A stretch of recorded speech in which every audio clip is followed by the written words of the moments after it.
Hello, welcome to equal to solution. इस video में हम आपको इक्वल टू का ओवरव्यू देंगे। सबसे पहले आपने अपने शॉर्टकट पे डबल क्लिक कर लिया है। यहाँ पे हमने यूज़र नेम डाला अपना ऐसे सिस्टम एडमिनिस्ट्रेटर। पासवर्ड अगर कोई है तो वो डाल देते हैं, अदरवाइज़ ब्लैंक छोड़ देते हैं। ओके पे क्लिक किया हमने। यहाँ पे फर्म का सिलेक्शन आ रहा है हमारे पास, कौन सी फर्म सेलेक्ट करनी है हमें, किस फर्म में जाके वर्किंग करनी है। हमने पहली फर्म सेलेक्ट कर ली। यहाँ पे ए का सिलेक्शन आ रहा है कि सी ए में जाके वर्किंग करनी है। हमने ए का सिलेक्शन कर लिया। हमारा सॉफ्टवेयर लोड हो गया। कुछ मेन्यूज़ दिए हुए हैं इसमें, मास्टर्स हैं, अकाउंट्स है, परचेज मैनेजमेंट है, सेल मैनेजमेंट है, इन्वेंट्री है, टैक्सेशन की रिपोर्ट्स हैं, GST R1, GST 3B, time office है, यूटिलिटी है, यूज़र सेटअप है। मल्टी यूज़र सिस्टम में कैसे हम यूज़र्स को रिस्ट्रिक्ट करते हैं, उन्हें कैसे परमिशन असाइन करते हैं, ये यहाँ सब कंट्रोल कर सकते हैं। ये मेन्यूज़ है अपने पास। उसके बाद अगर हम सेल में आए, सेल की एंट्री में आते हैं तो सेल की एंट्री ऐसी दिखाई देती है। यहाँ पे अगर हमें नई एंट्री ऐड करनी है तो ऐड कर सकते हैं। यहाँ पे 442 कुछ एंट्रीज़ पहले से भी हैं। यहाँ पे हमने ऐड किया, डेट डाली, नंबर डाला, कस्टमर का नाम डाला, यहाँ पर हमने आइटम का नाम डाला, टैक्स रेट अपने आप आ गया, कितना टैक्स लगना है इसमें हमने क्वांटिटी डाली। यहाँ पे रेट अपने आप आ गए। रेट ये हमने सब मास्टर में फीड कर रखे हैं। अगर फ्लैट डिस्काउंट देना है तो हमने यहाँ डिस्काउंट दे सकते हैं। अगर परसेंटेज का डिस्काउंट देना है, डिस्काउंट दे सकते हैं। यहाँ पे टोटल अमाउंट आ गया, टैक्सेबल अमाउंट आ गया, टैक्स जोड़ने के बाद कितना अमाउंट बनता है वो यहाँ पे आ गया। हमने दूसरा आइटम डाला, यहाँ पे जितना टैक्स परसेंटेज से था वो आ गया। हमने एक क्वांटिटी डाल दी इसकी, रेट्स वगैरह ऑटोमेटिक आ गया। तीसरा आइटम डाल दिया हमने।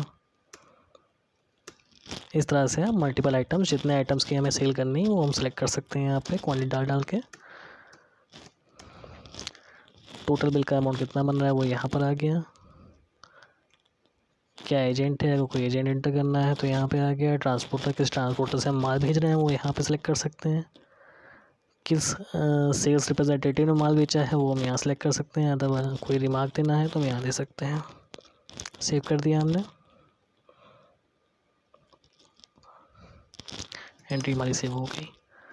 इसी तरह परचेज़ में हम यहाँ पे आ सकते हैं। परचेज़ एंट्री में आएंगे, पैटर्न वही है, एंट्री का ऐड किया हमने, सप्लायर का नाम डाला,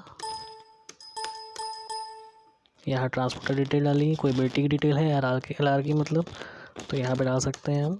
सेलेक्ट किया हमने आइटम का, यहाँ पे अपनी क्वांटिटी डाली, सेम सेल के पैटर्न पे डिस्काउंट अगर देना है दे सकते हैं। यहाँ पे जितने आइटम चाहे हम यहाँ पे ऐड कर सकते हैं।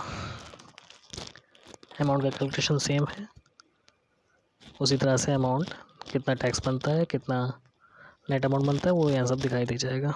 इसको सेव कर दिया हमने। प्रिंट के ऑप्शन से सेल के हो या परचेज़ के प्रिंटिंग आ सकते हैं हम। रिपोर्ट्स देखने के लिए हम जाते हैं सेल में, सेल रिपोर्ट्स में, सेल इनवॉइस रिपोर्ट्स में। यहाँ पे रिपोर्ट्स के मल्टीपल ऑप्शंस हमारे पास हैं, किस किस वाइज रिपोर्ट देखनी है। अगर हमें इनवॉइस वाइज रिपोर्ट देखनी है, यहाँ हमने सेलेक्ट कर लिया और फिल कर लिया तो हमारे पास ये इनवॉइस वाइज रिपोर्ट आ गई। रिपोर्ट्स में हमें किसी पर्टिकुलर पार्टी की रिपोर्ट देखनी है तो हमने यहाँ पार्टी का फ़िल्टर लगा लिया। अगर मल्टीपल पार्टीज़ की फ़िल्टर लगा के देखनी है तो मल्टीपल पार्टीज़ का फ़िल्टर लगा लिया हमने, सिंपली ड्रैग कर लिया और केवल उतनी पार्टीज़ की रिपोर्ट निकल आई।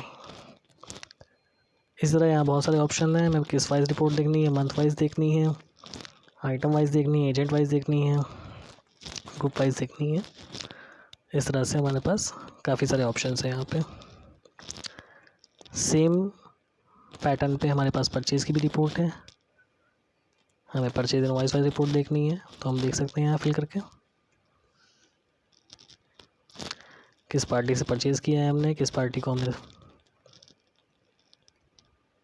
कितना टैक्स बना, कितना अमाउंट बना, वो सब देख सकते हैं। सेम सेल के पैटर्न पे यहाँ पे हमारे पास मल्टीपल फॉर्मेट्स हैं यहाँ पर। उसके बाद हमारे पास अकाउंट्स की भी रिपोर्ट्स हैं, क्या ट्रायल बनता है अपना, जो कि आपको अपनी अकाउंटेंसी मेंटेन करने के लिए ज़रूरी है। इसी तरह सब ट्रायल भी देख सकते हैं हम। पार्टी वाइज बैलेंसेस आ जाते हैं यहाँ पे, कितनी ओपनिंग थी, कितना डेबिट, कितना क्रेडिट, कितना क्लोजिंग बैलेंस बाकी है पार्टी का। सबसे इम्पोर्टेंट चीज़ यहाँ पे हमें फाइल करना होता है रिटर्न। 3B का रिटर्न यहाँ से निकाल सकते हैं। अलग अलग हेड्स में अलग अलग अमाउंट्स आ रहे होंगे, जैसे जैसी सेल और परचेज आपने की होगी वो अलग अलग हेड्स में according to need, according to GST loss यहाँ पर आ रहे हैं। इसी तरह GST-R1 के लिए भी हम कर सकते हैं।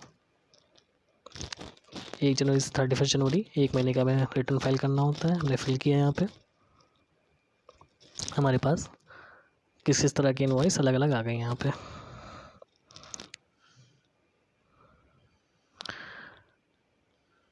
इस तरह से इजीली आप लोग रिटर्न फाइल कर सकते हैं यहाँ से। आपके पास एक्सेल फाइल बनाने का ऑप्शन भी है, जो कि डायरेक्टली GST पोर्टल में अपलोड हो सकती है। यूज़र सेटअप है, यहाँ पे यूज़र मास्टर बना सकते हैं आप, मल्टीपल यूज़र बना सकते हैं सिस्टम में। आपके यहाँ 2 से ज़्यादा सिस्टम हो, 4-5 कितने भी यूज़र क्रिएट कर सकते हैं आप। उनको क्या क्या परमिशंस हैं ऐड, एडिट, डिलीट करने की, ये सब आप यहाँ से असाइन कर सकते हैं।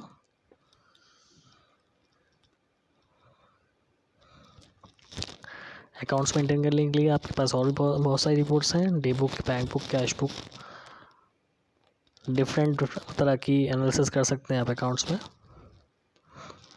आपको कस्टमर का डेबिट नोट, क्रेडिट नोट कुछ इशू करना है तो यहाँ से कर सकते हैं।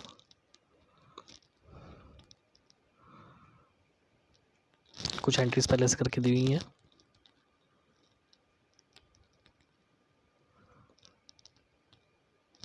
इस तरह ये सॉफ्टवेयर आपके काम को ईजी बनाता है।